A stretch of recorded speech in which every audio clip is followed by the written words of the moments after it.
कौन बनेगा नेता। नगर निगम के चुनाव पास आने वाले थे। पूरे कानपुर शहर में टिकट को लेकर मारामारी शुरू थी, लेकिन सबसे ज्यादा चर्चा में वार्ड नंबर 40 की सीट थी। वो इसलिए क्योंकि इस बार वहां की सीट महिला के लिए आरक्षित थी। अब सवाल ये था कि चुनाव लड़ेगा कौन।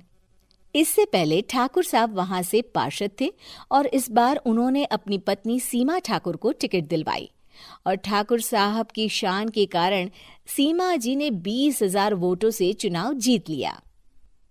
अरे बधाई हो सीमा भाभी, अब तो आप वार्ड की पार्षद बन गई हैं। अब तो हमारे काम आप ही करवाएंगी। अरे ये तो सिर्फ नाम की पार्षद बनी है, वो तो महिला सीट आ गई, वरना पार्षद तो मुझे ही बनना था। अब भले ही चेहरा इसका होगा, लेकिन पावर तो मेरी ही होगी। अरे वाह भाई साहब, क्या दिमाग लगाया है आपने भी। आइए आप लोग, खाना लगा दिया है सबके लिए। सीमा जी पार्षद बन चुकी थीं, फिर भी उनकी एक ना चलती। सारे काम ठाकुर साहब खुद ही संभाल लेते और जहां जरूरत पड़ती वहां सीमा जी का अंगूठा लगवा लेते। सीमा जी ज्यादा पढ़ी लिखी भी नहीं थी।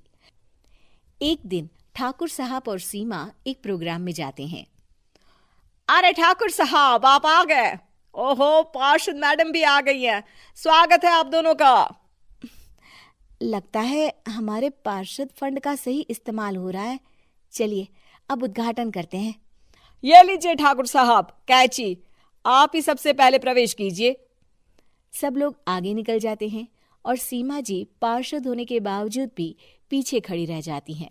वो देखती हैं कि वेलकम बोर्ड पर उनका नाम है, लेकिन महिला होने के कारण कोई उनका सम्मान नहीं कर रहा। अगले दिन एक आदमी उनके घर आता है। अरे ठाकुर साहब नमस्कार। कल ना हम नोटिस किए कि हमारा घर तो अवैध है और नगर निगम वाले उसे तोड़ने आ रहे हैं। अरे कुछ कीजिए ना ठाकुर साहब।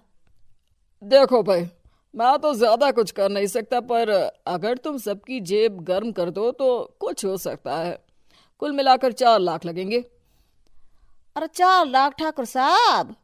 अरे भाई, मैं अपने लिए नहीं मांग रहा हूँ। दरोगा है, इंजीनियर बाबू है, बड़े साहब है, सबको देना पड़ता है ना थोड़ा थोड़ा। बोलो है मंजूर? तभी वहां अचानक सीमा जी आ जाती हैं। अरे ये आप क्या कर रहे हैं? पहले इन्हीं लोगों से तो आपने वोट मांगे, अब इनसे ही पैसे ले रहे हो। अरे चुप रहो तुम, तुम्हारा काम है सिर्फ अंगूठा लगाना, तुम वही किया करो। मुझे दूसरे काम तुम मत सिखाओ, समझी? और तुम ना जाओ, अब पैसे लेकर आओ, वरना जेसीबी किसी भी वक्त आती होगी। सब कुछ ऐसे ही चलते रहता है। एक दिन सीमा जी और ठाकुर साहब को एक लोकल मीटिंग में बुलाया जाता है। वहां पर कई और अधिकारी लोग भी मौजूद रहते हैं। अब मैं चाहूंगा कि ठाकुर साहब हमारे बीच 2 शब्द कहें। मेरे प्यारे भाइयों और बहनों, आज मेरा सौभाग्य है कि मैं आप सबकी सेवा दिन रात कर पा रहा हूं। आपने मेरी पत्नी को भारी मतों से जिताया है, इसलिए मैं आप सभी का शुक्रगुजार हूं। मैं आप सबसे वादा करता हूं कि हमेशा की तरह हमारे वार्ड में किसी को कोई तकलीफ नहीं आने दूंगा। सभी लोग तालियां बजाने लगते हैं। अब मैं माननीय पार्षद मैडम को स्टेज पे बुलाना चाहूंगा। अपने नाम को बुलाया सुनकर सीमा जी एकदम चौंक जाती है। उन्हें बिल्कुल उम्मीद नहीं थी कि इतनी बड़ी जगह उन्हें मंच पर बुलाया जाएगा। जैसे तैसे वो मंच पर चढ़ती हैं। ऊपर जाते ही सीमा जी को सारी पुरानी बातें याद आ जाती हैं कि किस तरह उनके पति उन्हें कभी भी आगे बढ़ने नहीं देते और उनके नाम से गलत काम करते हैं। वो बोलने लगती हैं। मैं आपके वार्ड की पार्षद सीमा हूं। आप में से बहुत कम लोग ही मुझे जानते होंगे, क्योंकि इससे पहले मुझे कभी ऐसा मौका ही नहीं मिला।